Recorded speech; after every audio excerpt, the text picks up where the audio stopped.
नमस्कार दोस्तों एंड मेरे फ्रेंड्स, मैं हूं आपके तिरुपति सर, बायोलॉजी टीचर। तो आप सभी को मैं स्वागत करता हूं मेरे चैनल पे तिरुपति सर बायोलॉजी। और मैं आप सभी का स्वागत करना चाहता हूं स्मार्ट टीचर एकेडमी के बिहाफ में, राइट। सो जैसे आपको पता है दोस्तों कि लास्ट लेक्चर में अपन ने पढ़ा था सेल और सेल थ्योरी के बारे में, right. In last lecture we have discuss about cell. मैंने आपको बताया था सेल का आविष्कार सबसे पहले किसने किया था, ये मैंने आपको बताया था। उसके बाद सेल थ्योरी का पोस्टुलेशन किसने स्टेट किया था, किसने पोस्टुलेट किया था, ये मैंने आपको बताया था। और आज के इस सेशन में अपन पढ़ने वाले हैं टाइप्स ऑफ सेल्स के बारे में। क्या पढ़ेंगे अपन? Types of cells. सो आइए दोस्तों अपन पढ़ते हैं। सबसे पहले मैं आपको बताऊंगा types of cells. As you know, all of us know that there are mainly two kinds of cell. दो तरह के सेल्स है, एक है प्रोकैरियोटिक सेल,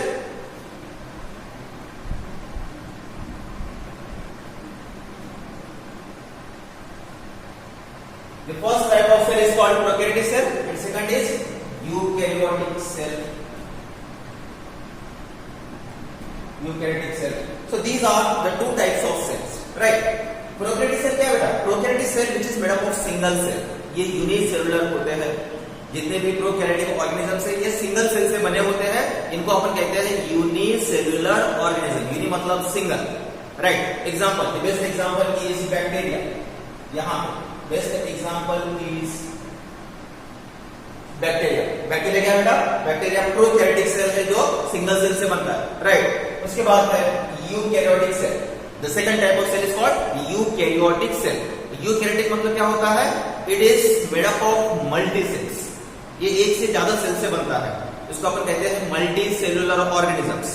सो जितने भी यूकैरियोटिक ऑर्गेनिजम्स है ये सभी मल्टी सेल से बनते हैं, एक से ज्यादा सेल से बनते हैं, मतलब n नंबर ऑफ सेल से बनते हैं। जैसे सिंपल एग्जांपल मैं आपको बताता हूं, आप, मैं, प्लांट्स, एनिमल्स, ये सभी किस में आते हैं बेटा? ये सभी यूकैरियोटिक सेल में आते हैं या यूकैरियोटिक ऑर्गेनिज्म में आते हैं जो n नंबर ऑफ सेल से बनते हैं, राइट। तो आज के इस लेक्चर में मैं आपको बताने वाला हूं प्रोकैरियोटिक सेल क्या होता है, प्रोकैरियोटिक के इंपॉर्टेंट कैरेक्टरिस्टिक्स क्या है, राइट। और उसके बाद डिफरेंट फॉर्म्स ऑफ बैक्टीरिया मैं आपको बताने वाला हूं, राइट। तो आइए देखते हैं अपन। तो सबसे पहले अपन पढ़ेंगे प्रोकैरियोटिक सेल। प्रोकैरियोटिक सेल के इंपॉर्टेंट फीचर्स क्या है, तो उसके लिए आप यहां पर देख सकते हैं कि डायग्राम है। सो डायग्राम के हेल्प से कुछ पॉइंट्स मैं आपको कोरिलेट करता हूं कि प्रोकैरियोटिक सेल में क्या होता है और क्या नहीं होता है, राइट। तो सबसे पहले अपन लिखते हैं इंपॉर्टेंट फीचर्स या characteristics. Characteristics what? Prokaryotic cell. So सबसे मोस्ट इंपॉर्टेंट पॉइंट ये है कि जितने भी प्रोकैरियोटिक सेल है वो सभी स्मॉल होते हैं। They are small and primitive type. Primitive मतलब सबसे पहले, प्रिमिटिव टाइप मतलब प्राइमरी सेल। अगर मैं आपको पूछूंगा कि बेटा प्रोकैरियोटिक सेल पहले आया है या यूकैरियोटिक सेल, तो आपका आंसर क्या रहेगा बेटा? Prokaryotic cell. So it is a prime type जो कि छोटा होता है, और ये प्रिमिटिव टाइप बोलते हैं इसको। क्या बोलते हैं? प्रिमिटिव टाइप बोलते हैं। सो it is small and primitive type, right. Next point अगर आप यहाँ पे देख रहे होंगे कि छोटा तो होता ही है, लेकिन साथ में इसमें अगर अंदर में देख रहे होंगे तो प्रोकैरियोटिक सेल के पास न्यूक्लियर मेम्ब्रेन नहीं होता है। जैसे आप यूकैरियोटिक सेल में देखोगे तो सेल के अंदर में न्यूक्लियस होता है। न्यूक्लियस जो है न्यूक्लियर मेम्ब्रेन से कवर होता है, और न्यूक्लियस के अंदर में जेनेटिक मटेरियल डीएनए होता है। सो इन प्रोकैरियोटिक सेल अगर आप देखोगे तो यहाँ पे किसी तरह का कवरिंग यहाँ पे दिख रहा है क्या आपको? यहाँ पे कोई भी कवरिंग नहीं होता है। दैट मींस यहाँ पे न्यूक्लियर मेम्ब्रेन नहीं होता है। तो second and most important point, lacks. It lacks nuclear membrane. इसके पास न्यूक्लियर मेम्ब्रेन नहीं होता है। Lack of nuclear membrane. So nuclear membrane इसके ऊपर नहीं होता है। इसे क्लियर? अभी जब न्यूक्लियर मेम्ब्रेन यहाँ पे नहीं होता है, इसके ऊपर तो कवरिंग नहीं होगा, तो क्या होगा? यहाँ पे साइटोप्लाज्म और जेनेटिक मटेरियल ये दोनों मिक्सअप होते हैं। Again this is one more important point. So due to the lack of nuclear membrane, genetic material और सराउंडिंग साइटोप्लाज्म जो फ्लूइड होता है सराउंडिंग में, ये दोनों क्या होते हैं? मिक्स होते हैं। So here is the third point is due to the lack of nuclear membrane, genetic material material and cytoplasm mix together, ये दोनों आपस में मिल जाते हैं। देखिए आप साइटोप्लाज्म में ही ये न्यूक्लियर मटेरियल जो है ये तैरता हुआ आपको दिखेगा। तो साइटोप्लाज्म और जेनेटिक मटेरियल को अलग करने के लिए कोई मेम्ब्रेन उसके ऊपर प्रेजेंट नहीं होता है। तो यहाँ पे मैंने क्या लिखा, जेनेटिक मटेरियल साइटोप्लाज्म जो विल मिक्स टुगेदर, वो आपस में मिक्स होते हैं। Is it clear? ये हो गया। नेक्स्ट पॉइंट अगर आप देख रहे होंगे यहाँ पे स्ट्रक्चर अगर आप देख रहे होंगे तो ऊपर में आपको कुछ मेम्ब्रेन्स दिखाई दे रहे हैं। यहाँ पे 3 मेम्ब्रेन्स है, अपर, मिडल और लोअर मेम्ब्रेन। ये तीनों मेम्ब्रेन्स को कलेक्टिवली कहते हैं सेल एनवलप। क्या कहते हैं इसको? Cell envelope. और ये सेल एनवलप 3 लेयर से बनता है। ऊपर के लेयर को अपन कहते हैं glycocalyx, the upper layer is called glycocalyx, middle layer जिसको अपन कहते हैं सेल वॉल, और इनर लेयर जिसको अपन कहते हैं प्लाज्मा मेम्ब्रेन। राइट? तो ये 3 लेयर से बनता है। सो ये इंपॉर्टेंट फीचर या कैरेक्टरिस्टिक है प्रोकैरियोटिक सेल में। ये प्रोकैरियोटिक सेल में ही आपको इस तरह के 3 लेयर्स दिखाई देंगे और यूकैरियोटिक सेल में इस तरह के 3 लेयर्स नहीं दिखाई देंगे। तो ये और एक इंपॉर्टेंट कैरेक्टरिस्टिक है। तो क्या है? It contains, prokaryotic cell contains, क्या रहता है इसके पास? Cell envelope present. Cell envelope present होता है, इसमें सेल एनवलप प्रेजेंट होता है, जिसमें आप देख सकते हो ग्लाइकोकैलिक्स, सेल वॉल और प्लाज्मा मेम्ब्रेन प्रेजेंट होता है। इसी क्लियर? और इसके अलावा और क्या इंपॉर्टेंट फीचर है यहाँ पे? जो जेनेटिक नेक्स्ट पॉइंट इज जो जेनेटिक मटेरियल है वो न्यूक्लियोइड के फॉर्म में प्रेजेंट होता है। कौन से फॉर्म में? न्यूक्लियोइड। अभी न्यूक्लियोइड क्या होता है? Let's see.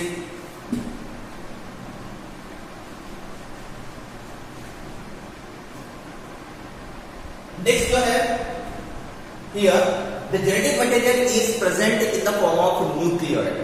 जेनेटिक मटेरियल कौन से फॉर्म में प्रेजेंट होता है? न्यूक्लियोइड के फॉर्म में। जेनेटिक मटेरियल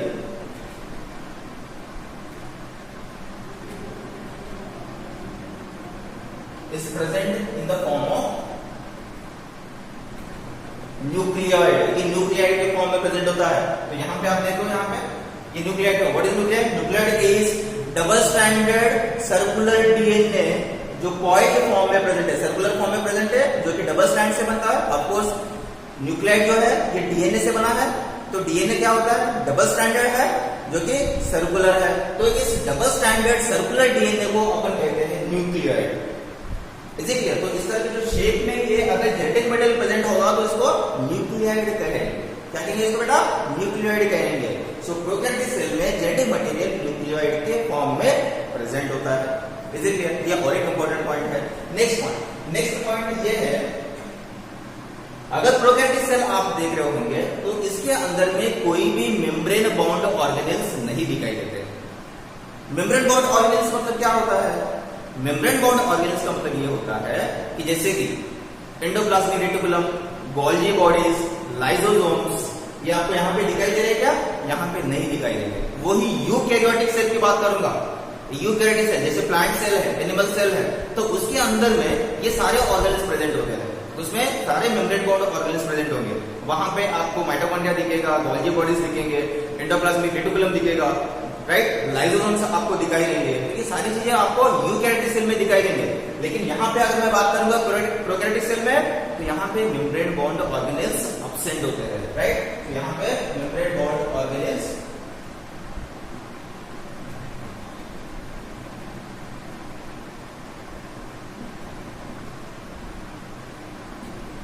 तो यहाँ पे मेम्ब्रेन बाउंड ऑर्गेनेल्स क्या होता है बेटा? एब्सेंट होता है। Is it clear? This is again one more important point. और एक लास्ट पॉइंट मैं आपको बताता हूँ इस इंपॉर्टेंट फीचर में कि इसमें जो राइबोसोम्स है, राइबोसोम्स कहाँ दिखाई दे रहा है आपको? यहाँ पे राइबोसोम्स क्या है बेटा? ये these are the ribosomes, these are the ribosomes, these are the ribosomes. ये क्या बेटा? राइबोसोम्स। सो दिस राइबोसोम जो है, ribosomes they are made up of 70S type. मैं आपको बताता हूँ राइबोसोम्स इसमें जो प्रेजेंट है, राइबोसोम्स जो है वो 70S टाइप के होते हैं। 70S कौन से टाइप के होते हैं?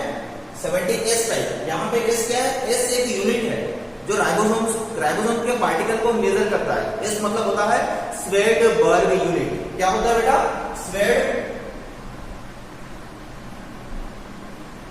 Svedberg unit. इस मतलब होता है स्वेडबर्ग यूनिट। ये यूनिट होता है जो मेजरमेंट के लिए यूज करते हैं। किसके मेजरमेंट को? राइबोसोम्स के पार्टिकल साइज को मेजर करने के लिए ये यूनिट यूज किया जाता है। तो स्वेडबर्ग ये नामक जो साइंटिस्ट है उन्होंने इसको यूनिट दिया है क्योंकि उन्होंने ही मेजरमेंट को कॉइन किया था।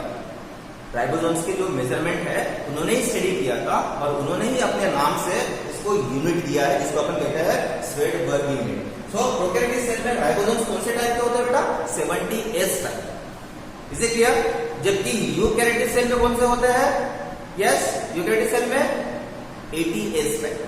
तो यहाँ पे 70S है और वहां पे 80S टाइप के होते हैं। तो अभी अपन सिर्फ प्रोकैरियोटिक सेल की बात कर रहे हैं, तो यही आपको ध्यान में रखना है कि प्रोकैरियोटिक सेल में ये 70S टाइप के होते हैं। Is it clear? So these are the few important points. और एक पॉइंट मैं आपको बताऊंगा, लास्ट पॉइंट। यहाँ पे देखिए आप क्लासमेट आपको दिख रहा है, this is extra chromosomal circular DNA. Extra chromosomal मतलब इस जेनेटिक मटेरियल के अलावा ये जो प्लाज्मिड है ये एक्स्ट्रा में प्रेजेंट है। तो इसलिए मैं इसको क्या कर रहा हूं? एक्स्ट्रा क्रोमोसोमल मतलब ये क्रोमोसोम के अलावा, जेनेटिक मटेरियल के अलावा ये एडिशनल में प्रेजेंट है, इसलिए इसको अपन क्या कहते हैं? Extra chromosomal circular DNA. इसे क्लियर? इसको अपन प्लाज्मिड कह रहे हैं। तो ये प्लाज्मिड जो है, और एक इंपॉर्टेंट पॉइंट है प्लाज्मिड जो सिंपल प्रोकैरियोटिक सेल में आपको मिलेगा, जिसमें बैक्टीरिया। इसे क्लियर? ये यूकैरियोटिक सेल में आपको नहीं दिखेगा। So these are few important points that you need to be remember. ये चीजें आपको ध्यान में रखनी है। सो ये जो मैंने आपको बताया है, this is all about important characteristics और फीचर्स ऑफ प्रोकैरियोटिक, राइट? अभी नेक्स्ट अपन पढ़ते हैं different forms of bacteria.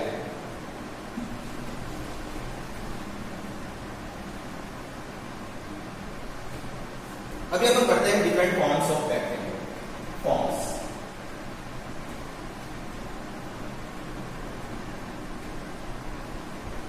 Different forms of bacteria. अब ये डिफरेंट फॉर्म्स ऑफ बैक्टीरिया क्या है? फॉर्म्स मतलब होता है when the bacteria are present in different shapes, उसको अपन कहते हैं forms of bacteria. So according to the different shapes, अलग अलग शेप के हिसाब से बैक्टीरिया को अलग अलग कैटेगराइज किया है, उसको क्लासिफाई किया है। किस किस में क्लासिफाई किया है? Let's say, so here I have written the table. These are called the forms of bacteria. Is it clear? These are called the forms.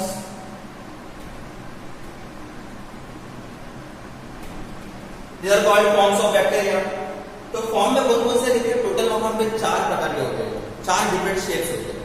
तो अलग अलग शेप को उन्होंने क्लासिफाई किया है। सबसे first, the first shape is called coccus. Coccus, यहाँ पे कोकस, कोकस सिंगुलर होता है।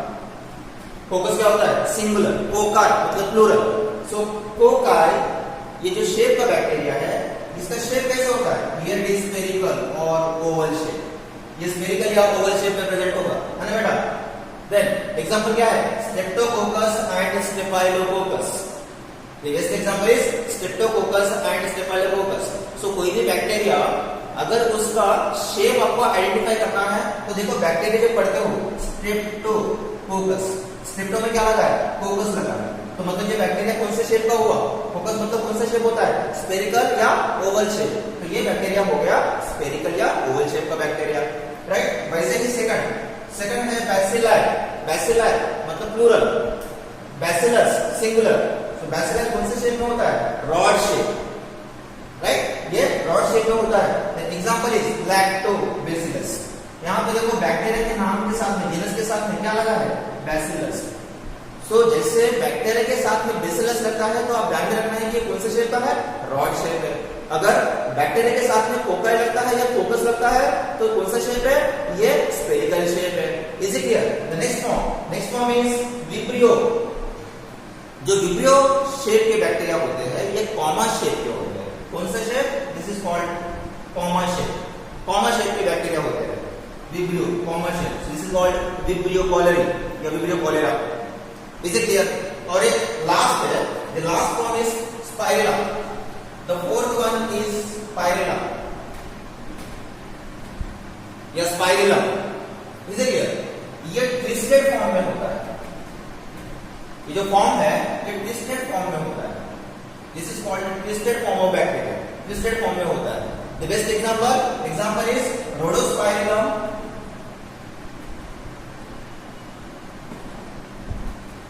रोडोस्पाइरम fulvum. This is the fourth form of bacteria या fourth shape of bacteria, spirilla plus spirilla, जो कि इस तरह का twisted shape में होता है। Is it clear? Best example is Rhodospirillum fulvum। देखो यहाँ पे spirillum लगा हुआ है। So जो भी बैक्टीरिया होगा उसके जिनस के साथ में वो फॉर्म ऑफ बैक्टीरिया जुड़ा होता है। अगर स्फेरिकल शेप है तो फोकस जुड़ा होगा उसमें, रॉड शेप है तो बैसिलस जुड़ा होता है, विब्रियो शेप है तो विब्रियोस जुड़ा होता है। Is it clear? Then spiral shape है तो स्पाइरलम जुड़ा होता है बैक्टीरिया के नाम से, rhodospirillum fulvum. This is the fourth form of bacteria जिसको हम कहते हैं spirillum. So this is all about important characteristics of prokaryotic cell and the different forms of bacteria. In next session we'll discuss about the ultra structure of prokaryotic cell। Next session में मैं आपको बताऊंगा prokaryotic cell का complete structure और उसका complete description, right? So hope so you guys enjoy this session. Thank you. Please keep in touch with my channel. Thank you very much.